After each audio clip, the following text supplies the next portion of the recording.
We'll call the city council work session to order. Clerk, please call the roll. Felder, Here. Whitman, Here. Stilgrave, Here. Here, Here. Present. Clark. Present. So we have an item for the agenda, and I want to welcome Mr. Ed Sell, our acting city manager for the evening, and for his term while Mr. Pastu is traveling, so through the week and on. So, welcome. Well, thank you very much. We don't have a very big work session agenda here tonight, but as you know, our city manager, Vince Pastu, is planning to retire in April of this coming year. And Dr. Julie Everly, our HR director here, is to give you a presentation on the search for his replacement. Thank you, Mr. Sal. Thanks, Ed. Dr. Everly, welcome. Thank you very much.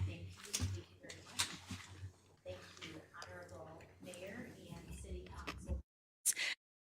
Council. We really appreciate the opportunity to talk more with you tonight about perhaps one of the biggest responsibilities that you have as council, and that is to hire the CEO or the city manager for the city of Monroe. So it's a very important opportunity and process that we have. So tonight, we're going to talk a little bit and really launch the conversation to discuss, what does it entail to hire a city manager? What does that look like and sound like?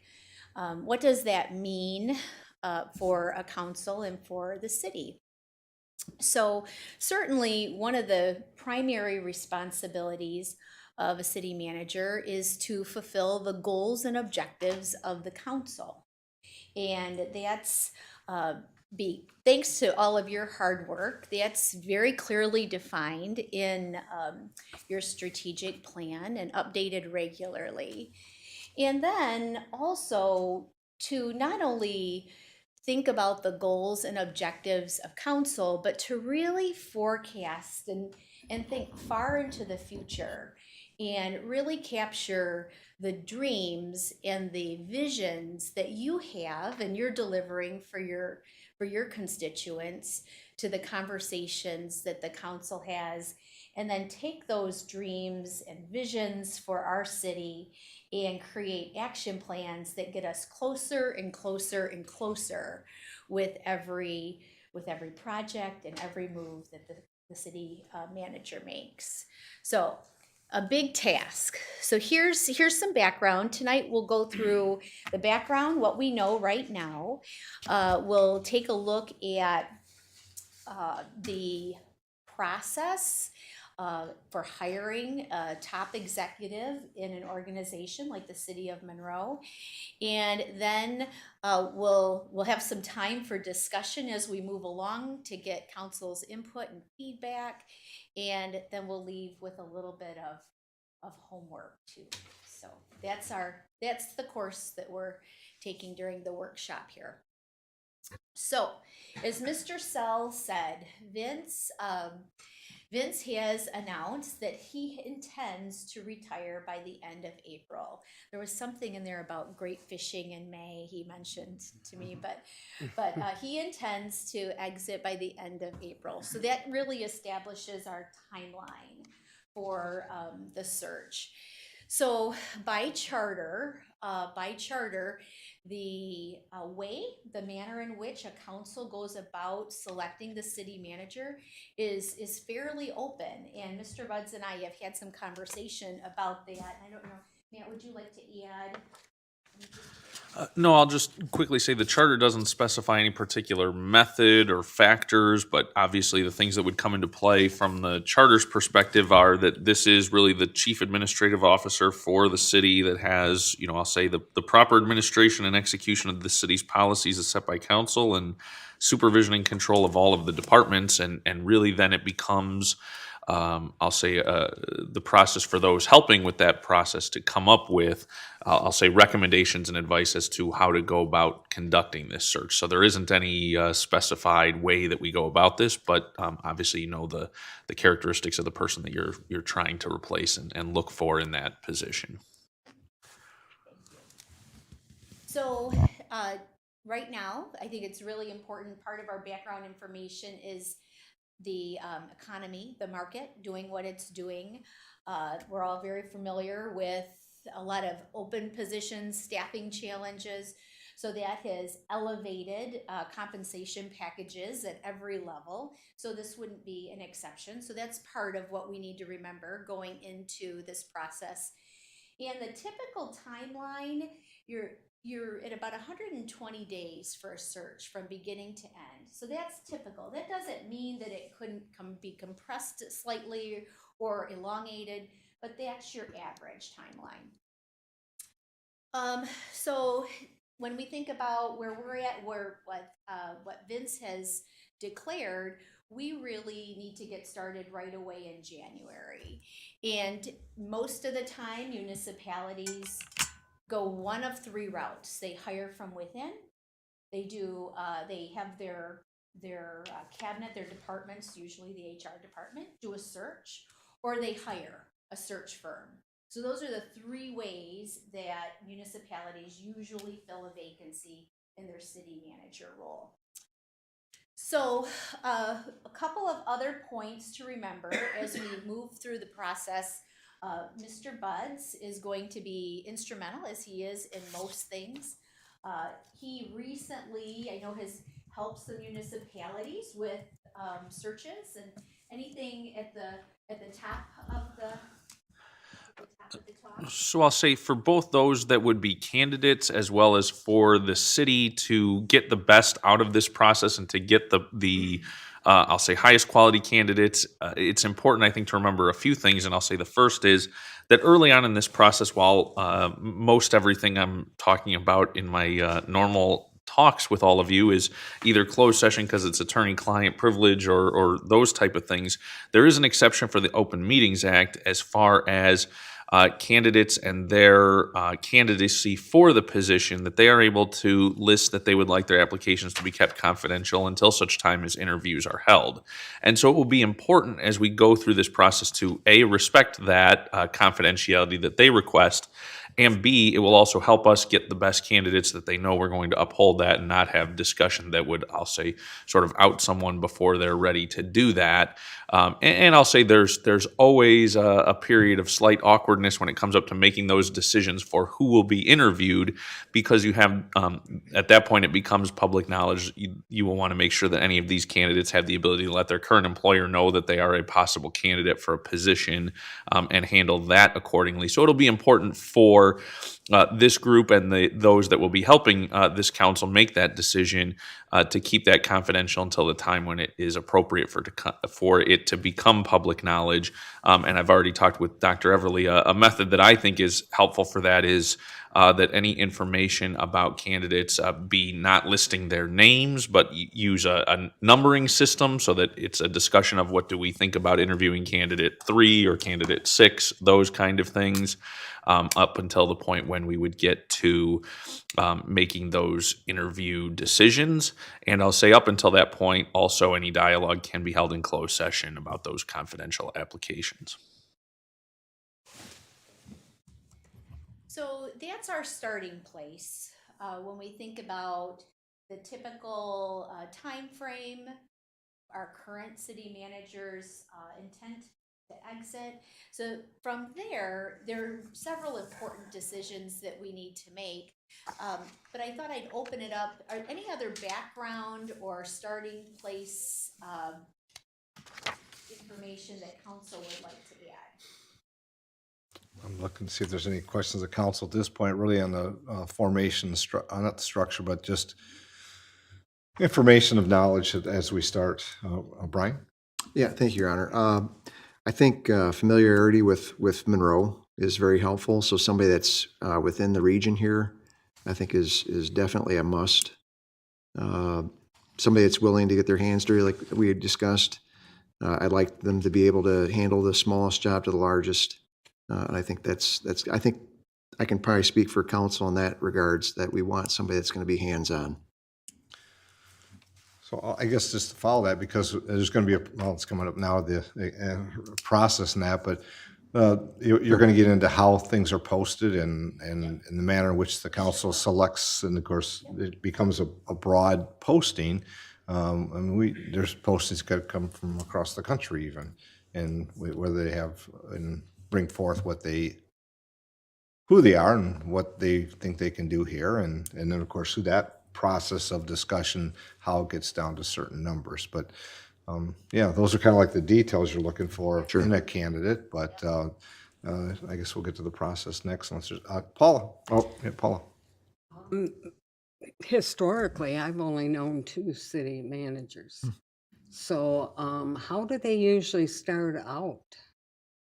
You know, like if they choose that to be a field, what type of work do they do before they end up being, do they start at the bottom, or does anyone have any ideas? I think that's a really interesting question that has become broader and broader. The answer has become broader and broader as time has gone on. And certainly I'd welcome Mr. Buds with his experience as part of the answer.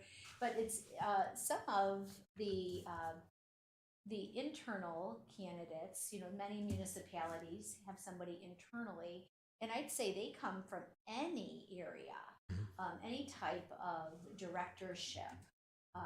It wouldn't be uncommon to find that. Certainly, there are positions in city management in smaller communities, and often you see a city manager who wants to go from a smaller community to a larger community to a larger community. So that's also common. Mr. Buds, any other examples? No, I would just say you have to take into account, I guess, in my opinion, the size of the community and the size of the budget that you're dealing with and the tax base and those things when you ask those kind of questions, because there are folks that would have the chief administrative job in some communities that I would say wouldn't be as, I don't know, I guess I'll say it this way, prestigious as the position would be here in Monroe, depending on the size of the community, right? And what you're asking them to deal with. And that can go both ways, right? I mean, that could be in order to be the chief administrative officer in certain places, you're out, you know, driving the snowplow truck on top of being the, you know, the city manager in some unusual places, I guess I'll say for us. From my perspective, you have people that will either work their way up through certain other positions and say, now I'm in the point because of my practical experience that I have those abilities. You'll have other people that will be stronger on the educational front and say, I have a master's in public administration, but I've, you know, only held these jobs and haven't been the chief administrative officer. Those are things that are going to have to be weighed out in terms of, I'll say, what are the key things for each of you that you think are more important? Is it the educational? Is it the experience? Is it some combination of both? And I think until you see what applications are there, it's hard to say how you would weigh those out. And I think Councilperson Whitman's comment also brings us to a really important another piece of background. So we look at the background and assess where we're at as a municipality, where are we at as the city of Monroe? And then we want to think about, okay, what are the best practices? What do the experts say we should do when we are looking for a city manager? What do we need to keep in mind? And we've all heard a lot about the increase in retirements through the last few years in the workforce. And it's really interesting to hear and read about the scarcity of candidates when it comes to those top executive roles in organizations anywhere. So, you know, we need to keep that in mind as we look at the candidates to really, as we're mining for the gold, we really want to be able to assess them accordingly and rank them according to those factors that are most important to us, as Councilperson Lamore mentioned. Also, we really, it calls, and this speaks to like seeing a broader range of skill sets come into the city management position. So city manager or CEOs of any sort now, it's not enough just to have the technical knowledge of the organization.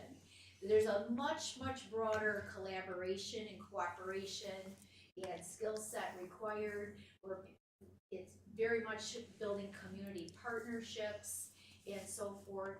So we need to keep that in mind as well. Also, Vince and I have had a lot of conversation about this. To always know, once you've helped to develop that profile and we have the look fors, and this is what we're going out to look for as far as those characteristics for a city manager, we will do everything possible to bring forward the very best candidates to you. But in the end, if you aren't comfortable, the last thing you'd ever want to do is settle. So it's okay. It's okay to say we need to go back to the drawing board. When we get to that point, for the person coming in and for all of you and your constituents, we want everybody to be behind that individual.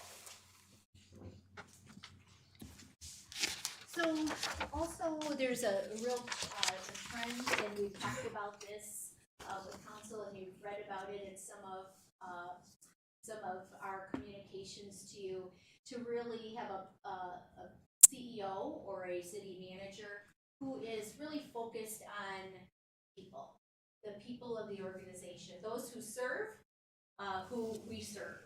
So we know all of the important services that you really count on for your constituents are delivered by our employees. And so for our top city manager to have really great relationships with the employees is very important. When we get ready to post for a city manager, we don't do it alone. We count on all of the professional partnerships that we have, all of the professional organizations who are emailing you all the time. Most of them have job posting boards, and we'll be able to use those networks to advertise our position. A little bit later, I'll talk about some positions that are open right now, using those as examples. And that was just a very quick Google search to see what city manager positions are open right now.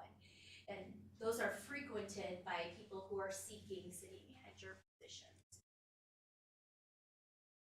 So we have looked at, where we're at currently as a city, what some guiding advice from experts. So now we want to give you a picture of what a process usually looks like when a city is looking for their manager. And could there be some variations in the process? There can be slight variations, different exercises that are added or taken away. But for the most part, whether we do the search internally or a firm is hired, these are really the bones of an executive search. So Councilperson Lamore mentioned, some traits on that profile, and that's really important to get really clear on that first, because you can't go out looking if you don't know what you're looking for. So we've had a lot of conversations, and I can't thank you enough for all of those talks that we've had, and also with the employees, talking with them. It's been critical to develop this profile, and I'll share our working profile in just a few moments. There's some marketing that occurs as well, and Jody Egan has definitely played a role in that last time, and I believe she will again. Her wonderful work that she puts together. Often a city manager posting is complemented with a very nice graphic piece with pictures and facts about the community, and certainly we would intend to do that again. So once we have the profile and some key elements have been decided. The profiles can go out and be posted on many professional outlets, also posted on our standard Indeed and Glassdoor, and the recruiting begins. The recruiting begins. Actually, the recruiting has already started when Vince, started talking about his exit and his retirement. Certainly, that's perked a lot of ears up, and there's already great conversation happening about that. So once the recruiting starts, there's a period of about 4 at the shortest side, but ideally closer to 6 weeks, where we're reaching out to professional organizations. We're calling potential recruits who we think someone has told us they're interested. We're bringing in all of the responses from the websites, and we will begin to go through those materials and organize them. You will see every applicant. However, those applicants will be organized for you, so you're not going through them as we receive them. So there'll come a time when there has to be a deadline for that posting, and then a committee of people will go through the applicants and do some ratings on them and organize them so that when we present them to council, likely most of them will want their information to be private and confidential at that time. So it will likely, as Mr. Budd said, be a closed session. When we go through them, they'll be organized for you based on the committee's assessment. These are who we think your A's or your 5-star candidates are, your 3-star candidates, and anything lower. So that way it gives you a springboard for a conversation in that way. One really important piece that has been added in recent times is also as part of that submission review that the committee would do. We would also do a Google and social media check, so that anything we find on the candidate can also be added to their formal professional materials. So with that, we've been talking a lot, we've been having a lot of conversations and starting a working profile. So the key question really at this stage is, what do you want to see in the next city manager of the city of Monroe? Who will be the leader of this organization, who takes the organization that next length? When you think of your goals, your objectives, all of the projects, all of the hopes and dreams that you have for the city, who will carry that torch, the next leg of progress that we have? So when we boil down all the conversations, there are 12 key traits that are really emerging right now. They're by no means, and this is not a all-encompassing list. It may change a couple of times before we post, but this is where we're at as of today. So there was a lot of conversation about a visionary, somebody who could see. People use the words big picture a lot. See the big picture, see how everything connects to each other. There was also a very much and I was really pleased to see how aligned the staff and the council are here. It's truly like a shared governance structure. So very much a service-centered conversation across all people who I talked with. There's very much a loyalty and a devotion to the citizens and stakeholders of the community, and everyone wants to deliver for them. And we need the leader to drive that. So a communicator, there was a real emphasis on, we need someone who is able to be diplomatic and be able to talk in, make those public statesly-like presentations, but also someone who can be direct and get right to the point when it's time to be direct, and to know and discern the difference. When is the diplomat in order, and when do we just need to say what needs to be said? And that's what that comment sounded like. I've alluded to the shared leadership style, and I think that's reflected in everything. It's really about all of us working together, so the city manager who can bring the council and the staff and the citizens all together and do great things for the community. So, and it has a very collaborative style. Collaborative is in this set. There was some conversation about some municipal proficiency.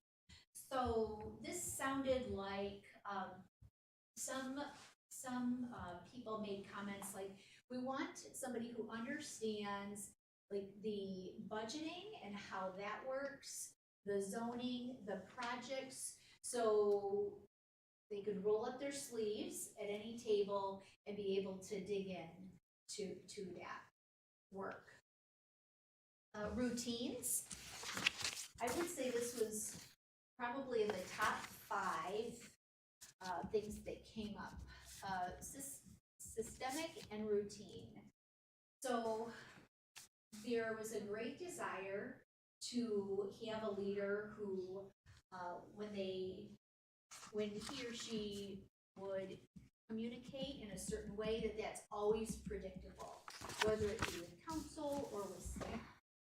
So if it was a Friday note or a Monday morning note, or you could always count on a phone call for a certain occasion, there's very much this consistency piece that everybody would like to see.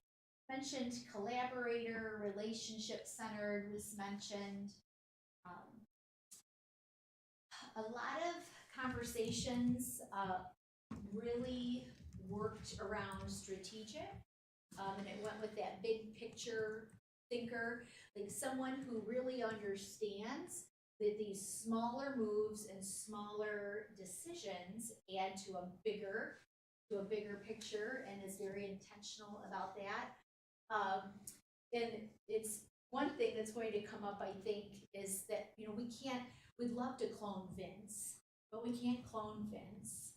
And this idea, many people talked about how he just knows how to make things happen, and he can get some, whether it be funding or support from here, and here, and then he puts it together, and we weren't sure, how they work together, but now we get it, we see. So it's this idea of being really creatively resourceful, leveraging, knowing where the levers are, and using those levers to get the business and the operation of the city moving.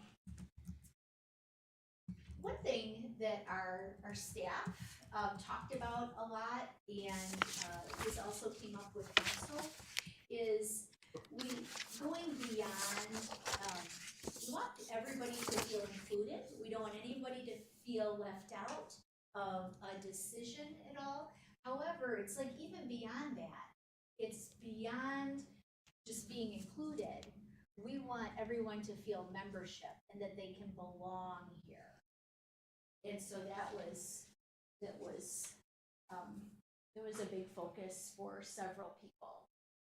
And lastly, the last trait of the working city manager profile was, just because it's last doesn't mean that it was mentioned least. These are in no order, but there was often a time, and I think people reflected over some previous years when there was a lot of budget uncertainty, or when there were things that we didn't, they wouldn't have been considered positive, and they talked about how the city manager really needs to be able to inspire, to provide hope and guidance in times when things are really uncertain. So those are the traits thus far of our working profile.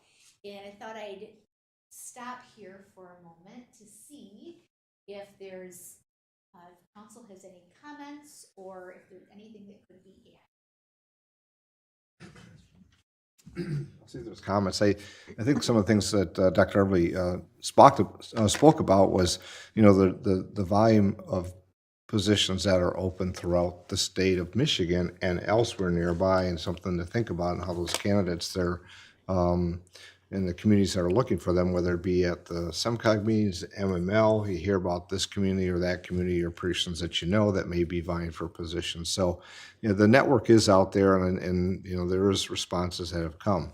You think about what we look for, and those traits are there from the conversations with council, with staff, departments. So it's really kind of the guidepost at this point of some of what we collectively have come together and what the consensus have been. Doesn't mean there's not other items in there as well. But trying to find somebody that meets every one of those 12 items, it might be a little challenging. I think they're all going to be at the very top of the selection process. But how do you balance those? And that's what I know you'll get to the process that, but I'll see if there's other comments for council members. Michelle, you had a question? I have, it's more of a question. So I feel like we're kind of competing with another village close by because they are looking for leadership as well. So how do we dangle the carrot so we would attract them versus the other community? I think that's an important, three of the examples that I've included in a later handout for council right now, and it was really a quick search, but nearby, Birmingham, Northville, and Sandusky are all open right now. So when you think about what is it, how do we get those marketing materials, and that posting are key, because that's what a candidate looks at to decide, do I want to apply or don't want to apply? And then a good candidate is going to do their homework. They're going to look and look at the history. They're going to pull up as much information about current and past city manager contracts as possible. I think it's important that we have key pieces, usually posting a range of salary is more attractive than posting a specific number, because then the candidate sees some negotiation room there. Also, I think that council, especially in competitive times like we're in now, may need to keep an extra open mind when it comes to what might be put on the table by a candidate when the candidate is negotiating his or her contract. So, there could be some things that we don't have in the current city manager contract that council will have to consider and decide if you're open to something like that. One thing that Mr. Pastu and I were brainstorming, and we talked about moving expenses right now as an example to your question. So there probably was a time in the economy when if someone had to sell a home and move to a different community where it didn't seem to be as steep of a climb as it might right now. So that's an example of some of the openness that may be, but there could be any number of things that we'll have to discuss. I think a follow-up to that, one of our meetings, Mr. Pastu, I don't know which one it was, made the statement of as we start this process, there's less that have the, I'll say, years and decades of service as a manager that may not be looking to move forward somewhere else. And so you have to understand there's the possibility of somebody that, while they have experience, may not be to Mr. Pastu's experience. And the same token, the compensation, he even said, is you're going to pay more than what you're currently paying, and that's the common information I hear as I go to meetings as well. Doesn't mean it's going to be, you have to balance the two. But the compensation with Mr. Pastu, is not that he's objectionable to what he's making. That's not it at all. But that's just the market that's out there and what the expectation be. So you could potentially pay more, get less, but the less has to still meet those items that we have there. And actually, at the same time as the expertise is what are the priorities and is the person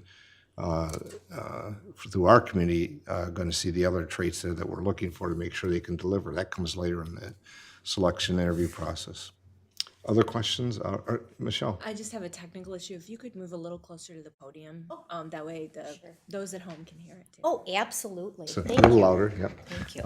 Mr. Budge, you have a comment?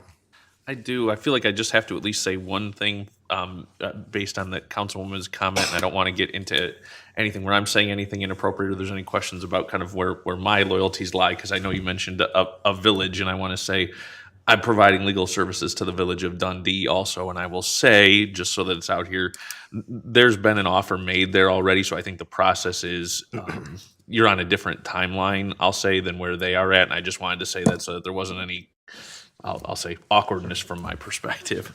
And they, some have moved quickly. And I think that's the second part of this. And Dr. Everly mentioned that, as we go through this process and you get to the conclusion, and if it's not a complete consensus in that we have not unsurety, I'll say, you're better off to start again, because it's a commitment of years, not 6 months. And I've seen there's some examples here in the state recently, and the manager is hired, and then within 6 months they're looking again, and that just makes things challenging and more difficult, quite honestly. And then also you think about staff and you think about the residents is, well, geez, if that was the person they picked, what are they going to get next? And I just that you really have to be methodical as we go through this and think about the candidates and where they come, what they bring. It kind of goes to the comment about, and yeah, you can look locally in that, but are they able? Do they know Monroe? Will they know Monroe? I think of the managers in the past and elsewhere. Do they have all the traits we're looking for? Have they done their homework to understand and know what Monroe is?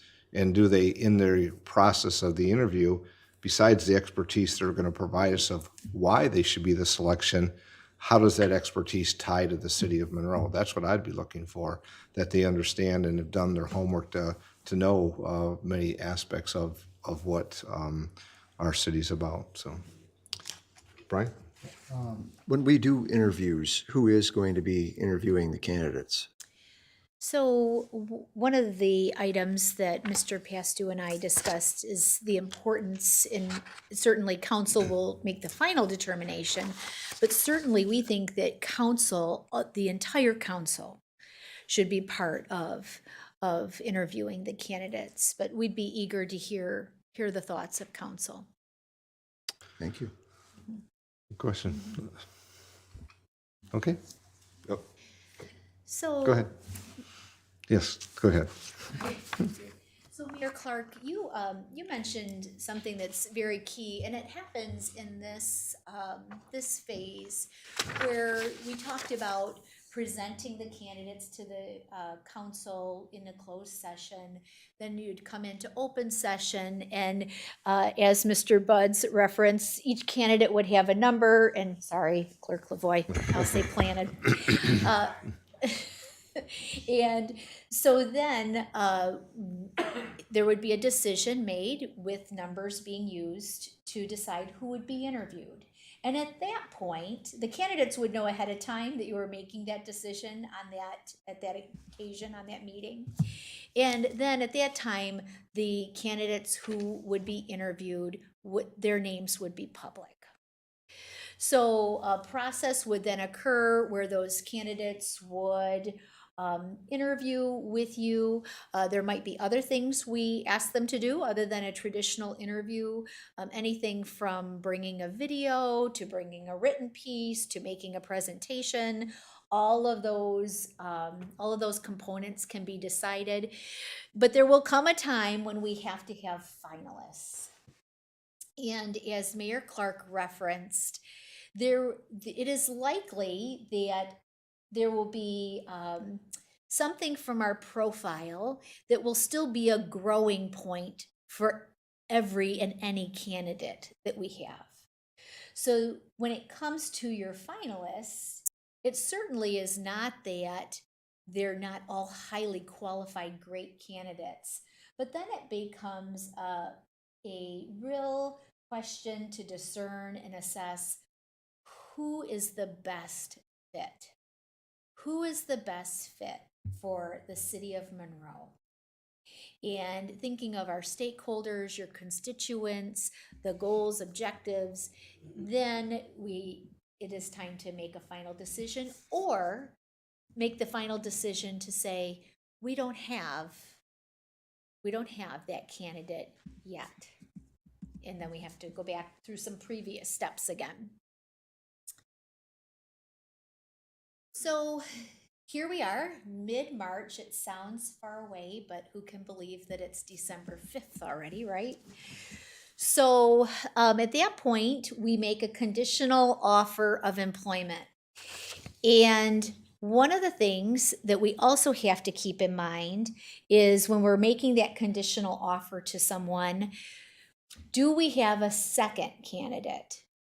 Or are we in the position, or is council in the position where if the conditional offer to the top candidate doesn't go through, then we're back to an earlier step in the process? So that's something to keep in mind. There'll be an extensive background search, and then as Councilperson Germaini pointed out, the negotiations of the terms and conditions of the employment agreement begin. So that's to be completed by mid-March when you look at our timeline. So some of the pieces, and we've alluded to these in our earlier conversation, we want to look at compensation, comparability.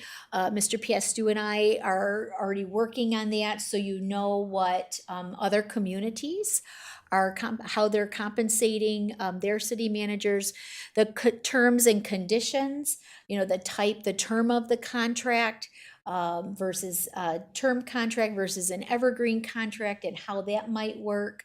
That certainly is part of the negotiations process. Any kind of ethical commitments or incentives. Maybe there are particular events or goals that council would like to incentivize through a city manager's contract. And then, is there something, and often in communities, you'll see your constituents have sent a strong message somehow through up through council, and you want to make that part of the city manager's commitment to the community. So this is the time when everything can be put into writing. Drafts will go back and forth at this time. We'll likely have some closed sessions, and ideally, we would arrive at an agreement that everyone here feels really proud of and feels like it could champion the next phase of our progress as a city. And then the candidate, of course, we want the candidate to be excited about the contract too.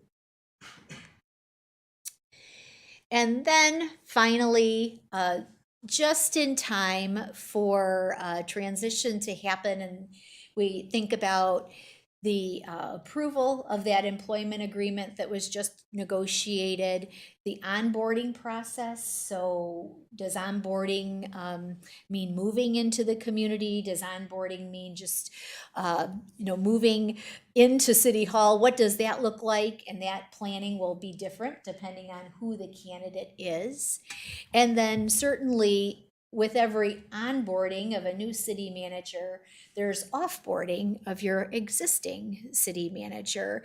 And usually there's conversations with that person pertaining to accrued time or medical provisions for the future, medical insurance and such. So that's really the last phase of the selection process. The orientation to a new organization certainly takes far beyond mid-April, but that is where we would be if everything goes as planned and everything's on course.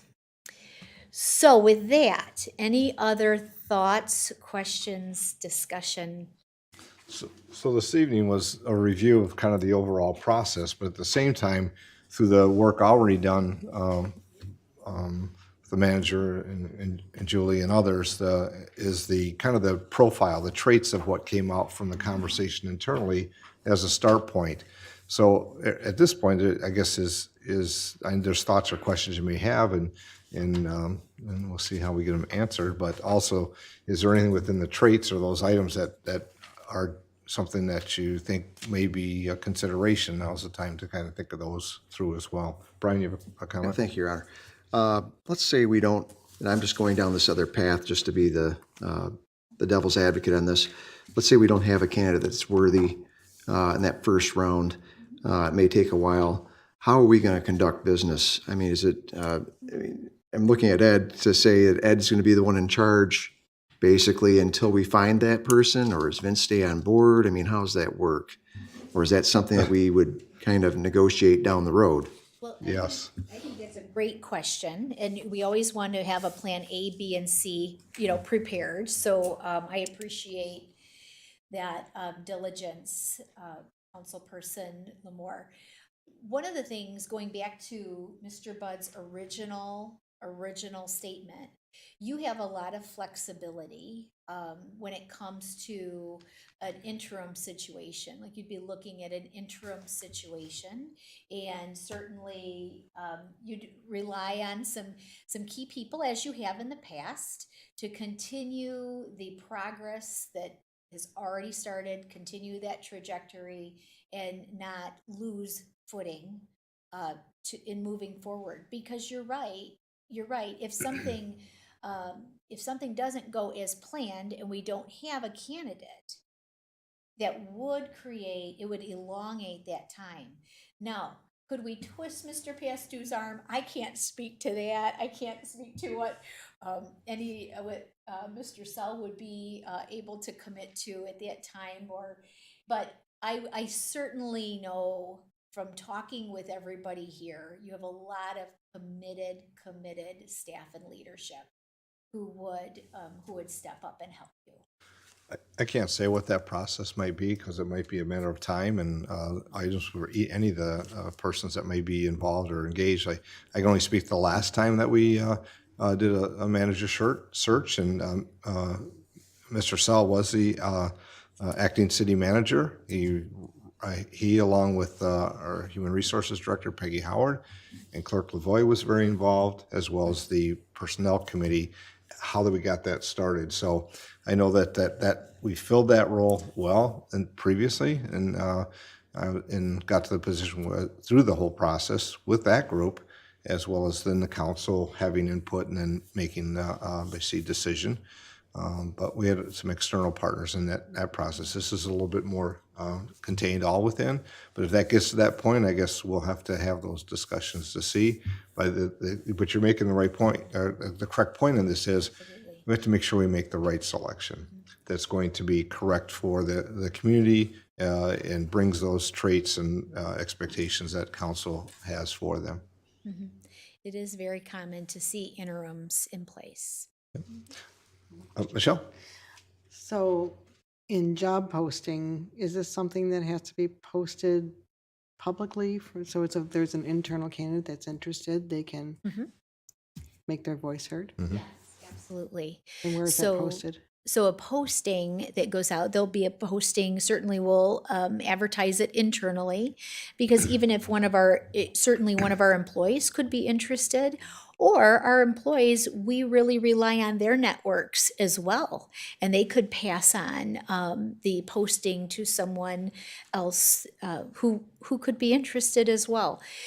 And then you get a lot of traction through your online presence in postings. I mean, that's where many of your job seekers are watching online outlets, especially the municipal outlets.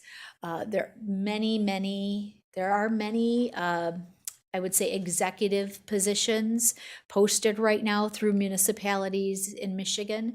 So you could count on ours to be in this part of that. Yep. So part of this evening also is that, is to where we are, is this the process that's being presented, agreeable to council, knowing the components and those that are going to be involved? I can say that when the word has already come out, I started receiving emails from companies, persons, and others that we can do this for you. I will say there's the Michigan Municipal League. They've done that process for different size communities. Many of them don't have the structure in place to do it themselves, is where that usually comes through. But others will go through other professional organizations to do, I'll say, job search. One thing that we have on this time that we did not previously is the city manager is here and obviously knows what the community and what we're about as a council, and will assist in guiding that through, which is, I think, is a plus.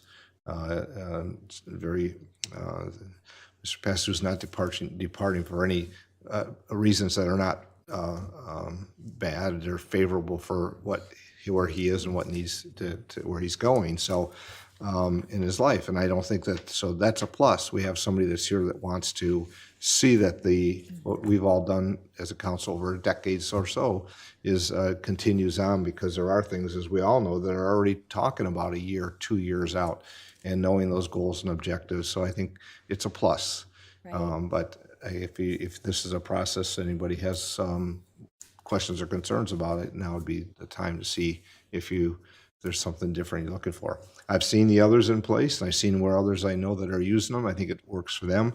I'm comfortable with where we are and where we're going forward with the expertise we have, and knowing that how that structure is going to be with the council's role equally. Yes, sir. Okay, Andrew. Is the intention at this point in time to manage the search process internally? We're not looking to hire an outside headhunting firm or anything like that? Unless we have an indication from council otherwise, we are prepared to proceed forward. My in that preference way. would be certainly to the contrary, yeah, so, This way? yeah. Yeah, and I think there's nothing wrong with those that you go out and find a company. I think it works for certain communities. I think what we have here, and I think the staff that we have, the professional nature of it, what he explained before with how we got through it previously, I think many are still here and they have that expertise. And I think that also council is looking for something that has that opportunity for engagement in a positive sense to be able to have that role. And I think that's part of what I agree to. I'm not looking to go out elsewhere or through the league or whatever. Kelly? Now, we had a personnel committee that was made up, I know, of certain members of council and maybe department heads and the mayor. Are we going to continue with, is the council's desire to continue with that format? No, Councilperson Vining, with the process that we have outlined here, certainly if council has the prerogative and you want to do more of this by committee, we can do that. The way we've outlined this process, there would be some processing of the information, organizing the information, and then you would see everything that comes to you, the full council. And so certainly that's where, that's how we've looked at the process. But if we hear something different, we're certainly here to serve what council would like to see. I like that idea of seeing everything, but I think it went well last time. Either way, it's fine with me. Okay. Have a personnel committee, but I think that we're elevating to this. That even the personnel committee before was the committee that was kind of it was a broader role. I just remember Mr. Sell at those meetings. I was sitting back and just at times he was giving guidance to the staff and to, or I should say, to the council. And there was great comments and great direction, and it worked through that. So it was kind of a combination. But here, as you've asked, Kelly, I think as you said you like is, we're going to, as a council collective, will receive this information, and it won't be a recommendation from a committee that then comes to the full council. So we'll all be able to hear along the way the process. And it was in one of the slides about when you start to decide, what those that may be interviewed. And so I guess we're getting consensus early to a conclusion for decision-making altogether. And I think it's, with the personnel that we have here in the council, I think that's a good process. Right. Other questions? I'll leave it. Michelle, any questions? I know we were hearing Mr. Sell. I don't know if you have comments as well. Okay. Well, I'd like to thank you for the opportunity to serve in this way. Certainly, we'll be talking a lot over the next few months about this important decision. I do have the postings from Northville, Birmingham, and Sandusky, and we are asking for your input on those. So if you could see me before you leave tonight, I'd like to give you a copy of that so that you can circle or mark up what you really think is valuable about those postings and get that back to me either through email or you could hand it back to me. And I'd love to get your input as we're forming a final draft of what that posting looks like.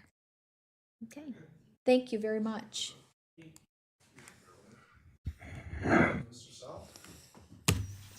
Thank you, Mayor. We don't have anything else directly on the agenda tonight, but when Mr. Pasteur had sent out his city manager report, there were a couple items that he asked that Mr. Lewis address with the council, and that would be the MDOT trunk line mast arm signals and also another tree removal contract. So if you would allow Mr. Lewis, he's here to talk about those two items. Sure, we'll start with those two, and then if there's time, as we do, if there's items on the agenda, the council has a couple of questions before getting into that meeting, we'll take those as well. Mr. Lewis. Good evening, Honorable Mayor and Council. Patrick Lewis, Director of Engineering and Public Services. We're going to shift to a lot less weighty topic here on both of mine, but important nonetheless. The first topic is one we're kind of looking for a little more feedback than the second one because this has sort of popped up a little quickly on us. MDOT has been sending out utility information and wanting requests from us. They're looking to upgrade 4 of their signalized intersections within the city of Monroe along their trunk lines.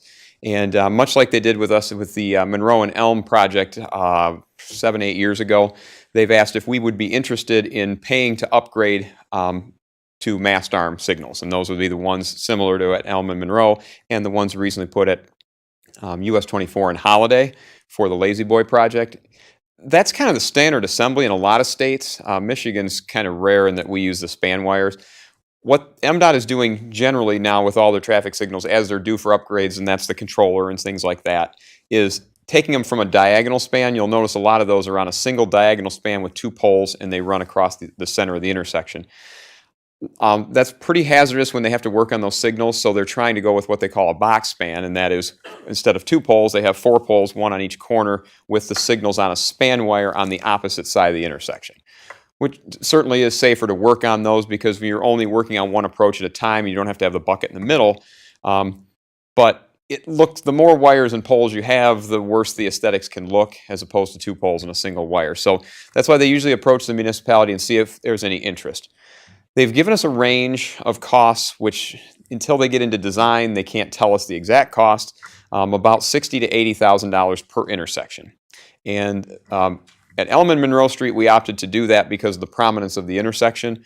These 4 are not quite as prominent necessarily as those, but we still think it's worth considering. And those intersections that they're looking at right now are Monroe Street and Noble. So that's the one immediately north of Elm and Monroe. And 3 along Telegraph. Telegraph and 7th, Telegraph and Front South Custer, which is obviously the biggest of the intersections, and Telegraph and Lorraine. They're not looking yet at Telegraph and Fredericks, which is probably because it's the newest of the intersections. That one was installed about 20 years ago, so it's not quite as old and needing the upgrade just yet.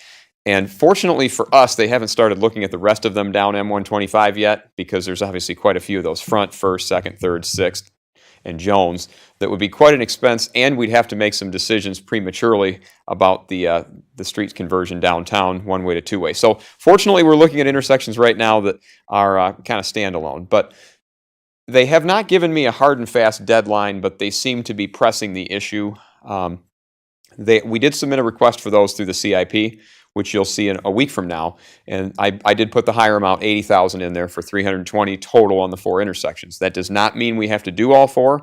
It's completely our election which of those we'd like to consider. But again, I won't have a hard and fast number for you until we give them the yes, we're interested. They give us a design cost. I will say my estimation is that they'll probably be on the expensive side at US 24 in front because of the width of the intersection. So that'll definitely be toward the high end, if not maybe even higher than 80,000. But intersections like Monroe and Noble, where the side street is pretty short, means that the mast arm isn't as long that has to hang out over the side streets. So those might tend toward the lower end of those. Lorraine might be similar to Noble, but then 7th and Telegraph's on an angle, so that's probably toward the higher end. So all things considered, we're looking around that $320,000 range. So the question would be, does council have interest in pursuing this? Because we're probably going to have to give MDOT some kind of answer before the formal adoption of the CIP in February. So that's why we're seeking comments tonight. Comments from council. Kelly? Okay, catch me up, Patrick. We're paying for this, but MDOT is the one who wants it. For what reason? Aesthetics or safety? MDOT doesn't necessarily want mast arms at all.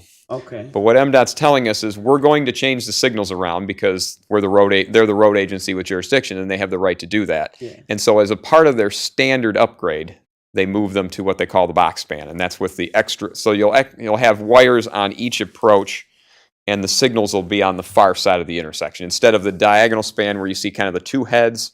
With sometimes you got the left turn box in the middle, or if it's a left turn light, you see that in the middle.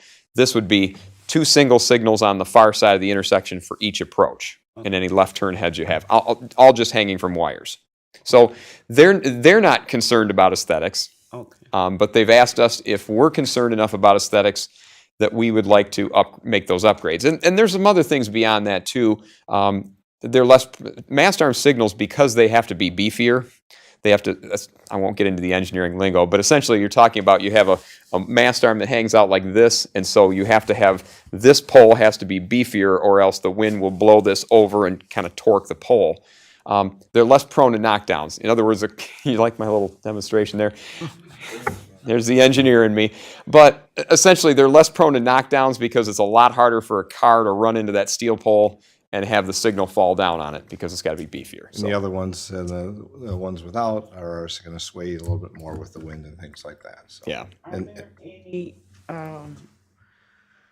studies about, is it safer to have one or the other? I guess I haven't looked for those. Theoretically, it shouldn't be a whole lot different because the placement of the signals will be the same as it would be under a span wire. I think they're more visible. I think they're easier to see when you've got a pole hanging out there. So I would tend to think it's a little safer, but I don't know if it's a quantifiable.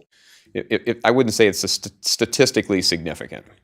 I prefer the look of the mast arm, you call it? Mast arms, yep. Yeah, I prefer the look, but I was just wondering if one or the other was more or less safe. I think you could make a safety case for it, but I wouldn't say that would be. You're not going to see a cost-benefit ratio that would favor doing it just for that reason. I think the mast arm positions the signage in a place that's better than at the extreme across the street as well. I think there were 3 questions. I'll start with Michelle and work my way down. So what's the benefit for us if we did do this? Well, it would be primarily the aesthetics, but it would also be some protection against knockdowns and less likely to have the wind blowing the signals around because they'll be fixed. Those are really the primary things. It's a community appearance thing. That's why we did push those. I was a strong advocate for them at Elm and Monroe Street because I felt that was a very prominent city corner. It was could be a gateway type feature. Obviously, if we were to pay the upgrade for all of MDOT signals citywide, you could be looking at close to $1 million before we're all done to do them all. So that's something that if we can do them incrementally as they come to these upgrades. But the problem is we don't know when MDOT's going to schedule their next upgrade. So we have to kind of take them as they come. But I do like them. I mean, all things considered, I think we would like to have them, but it's a question of is it worth that much money? And that's really kind of a policy call. As I go down, before the questions, the one that's at the Telegraph on 7th, that is abutting and joined by Monroe Township. Are they me in contact to be a partner regarding this matter? I do not know the answer to that Okay. question, but Ryan, go ahead. That's exactly where I was going, Mayor. Thank you for that. Yeah, because Monroe and, or Telegraph and 7th is right there coinciding with Monroe Township. But the other question was, is this going to help? Because I know that during power outages, we always have these lights are out as well. Do these offer any upgrade to that? Because that can be a safety concern when the whole light's out. I mean, it's out. absolutely. And it's mass hysteria when you're going through those intersections. I would say sort of the same tangential case that you could be made on the safety issue could be made on that as well. Again, you're a little bit less likely to have signals that will short out or wires that'll pull away from the pole, or the pole itself falls down in a storm, which is pretty rare on traffic signals. But I would say not significantly, but a traffic signal mounted on a rigid arm that's not likely to move is still slightly more protected from power outages, I would say, than one that's hanging on a loose wire would be.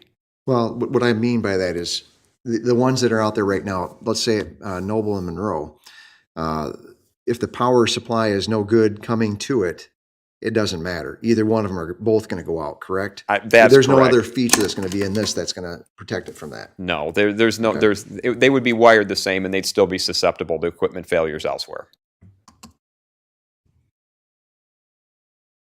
Be nice if they had a feature like that, though, wouldn't it? I've heard talk of solar-powered traffic signals, but I have yet to see one put in place, so I think that might be a bridge too far, so to speak. But yeah, I agree with you. Andrew. Yeah, just want to catch myself up on some of the fundamentals of what we're talking about. The proposed costs are an upgrade only. Yes. Right? It's not like we have this option or this option. It's we upgrade or we don't. So there's the option to spend money or not. Free gets you the MDOT, gets you 2 new poles at each intersection and wires on the far side of each intersection. That's what.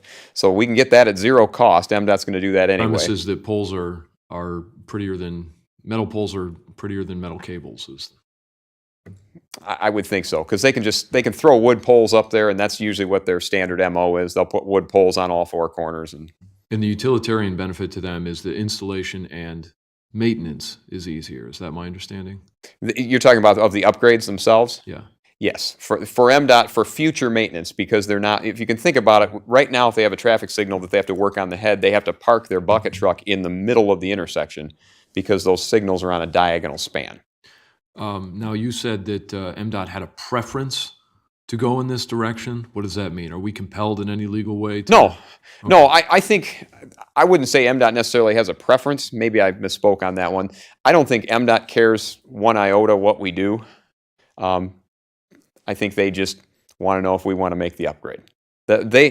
For them, their operation and maintenance is the same whether those signals are mounted on a wire or mounted on a pole. They are responsible for changing bulbs and changing heads when they need to. Theoretically, they're responsible for those poles. From one way of speaking, the mast arm poles probably have a longer lifespan than the span wires and the wood poles, but frankly, MDOT we don't have enough of those installations to know exactly how much longer that is. Is it going to be a 50-year lifespan on the mast arm poles? Is it a 30? I'm not entirely sure. Their agreement that they had with us on Elm and Monroe Street didn't necessarily make us responsible for replacing those. So if somebody hit a mast arm pole, MDOT's still responsible for replacing it. So we, technically speaking, would get a little bit beefier maintenance out of them if we go with the upgrade, but again, that's theoretical and it's many, many years down the road too. Understood. And then my last question would just be sort of along the lines of Michelle's question, of Councilwoman Germaini's question of what is the benefit to the residents for such an expenditure? And so it sounds like a little bit the engineering is a little bit more robust and the aesthetics are a little bit better. I would say the aesthetics are significantly better. The engineering is a little more robust. The safety is a little more robust. It's more of a community appearance thing, and I think people in other communities that have mast arm signals, there seems to be a little better sense of place, if you will, rather than just, oh, look, here's a couple more signals on a wire. Not that it's utilitarian, and it works, and that's what we have in most of our intersections now, and that's what we have on all of our city intersections that are strictly under city jurisdiction, because it's the cheapest. But This is an opportunity that we have at, if we were to do this ourselves, we'd be paying the cost like at US 24 and Holiday. We paid roughly double this to do the entire work ourselves, which we were obligated to do as a part of the Lazy Boy project. So we had to do it. So the contract we had with Rawhorn Electric was about $150,000, and that was to install new pedestrian lights and the mast arm poles to replace the span wire. That cost would probably be closer to $200,000 if it was bid today, because that's 2 years old pricing. So do we have matching funds on the table from MDOT? Is No, that the what matching gets us- matching funds are essentially what they would be paying for the baseline assembly themselves. Right. So they're going to pay to put what is in the basic. If you want something that's different than that for the reason stated, then you have to pay the difference. Understood. Other questions or comments on this? So, Mr. Sell, what are you looking for? I mean, I think the council we're looking for the council to give us some direction as to whether we can give MDOT some direction as to whether we want to go in this direction or not. I don't know that it has to happen tonight, right? No, But no. we're going to be meeting next Monday night on the CIP, and this project is on the CIP, so you'll get to see everything all together if you wanted to wait until that night. But it is one that was recommended for funding in the CIP, and we need to give MDOT some direction as to whether we want to do this or not. Severable too. You can pick one and leave 3 by the wayside, or 2 and 2, whatever you desire. So it's not a decision that has to be made tonight, because CIP is going to be coming. You want more additional time to think about it. You want to go see the intersections, what you may want to do, and look at the different designs. There's time to do that as well. I guess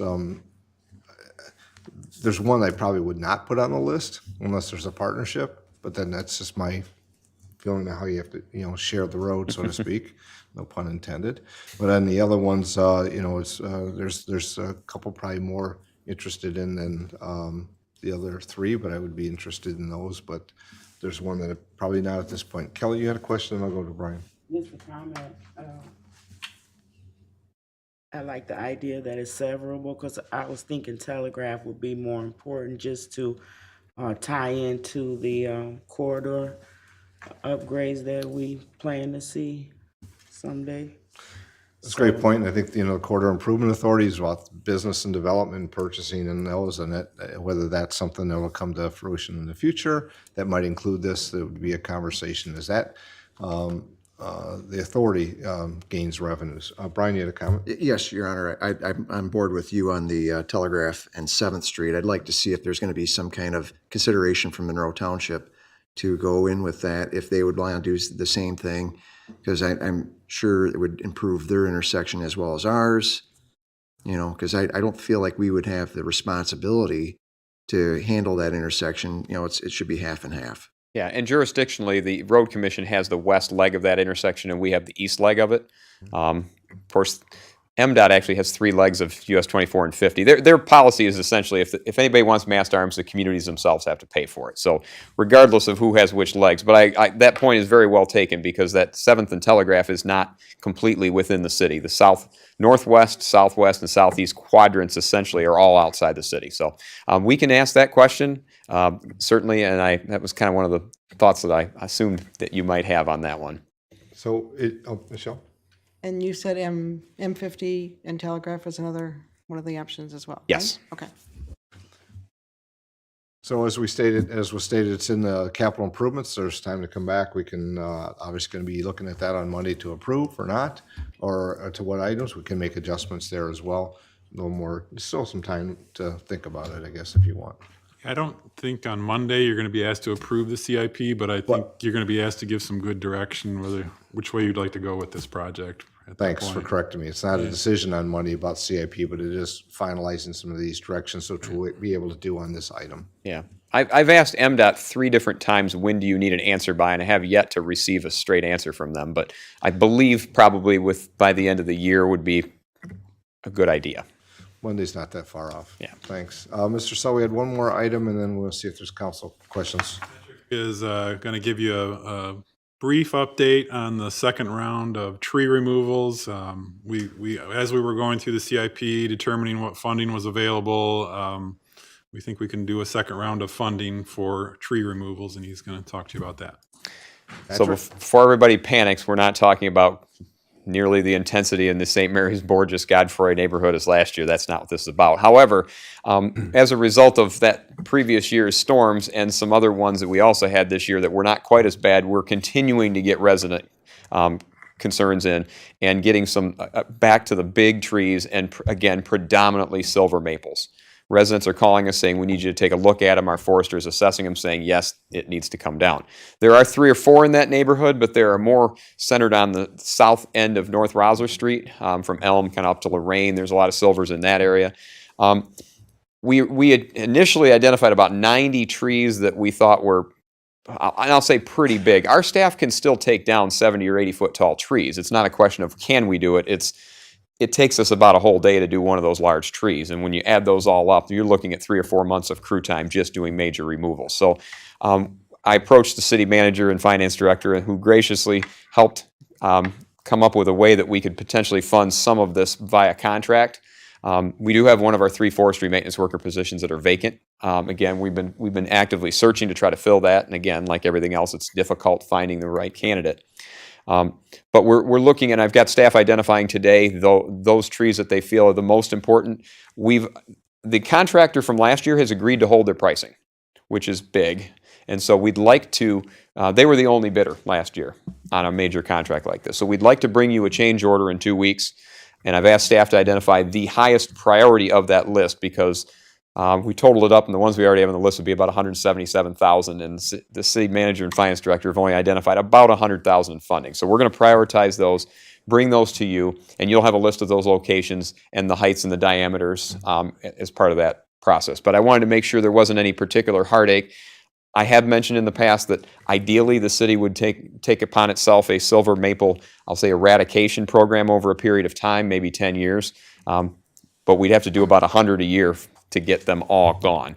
So this is making a dent in that, and we're not really doing any proactive looking here. This is just stuff coming in from residents that we've assessed and said, yes, those need to come down. So the residents and Mother Nature are kind of doing it for us, but we're going to need some assistance with the contractor in order to not fall ridiculously behind in the rest of our workload. So, Any questions, comments from Mr. Lewis on this? I know we'll receive that here soon, and just so you know, it's awareness that is coming, and then evaluate the data that we get prior to the meeting. So that'll be great. I appreciate it. Thanks, Patrick. Thanks. Mr. Saul, anything further? Nothing further unless there are questions or discussion about the regular meeting agenda. Sure. I'll see if there's any questions or comments on the regular meeting agenda that council may want to ask before we close the work session and reconvene for the council meeting. And I'll ask Clerk LaVoy also if any no transitions for this. Okay. I'm all set. Thank you. Nothing further? All right. We'll close the work session, and we have about 13 minutes.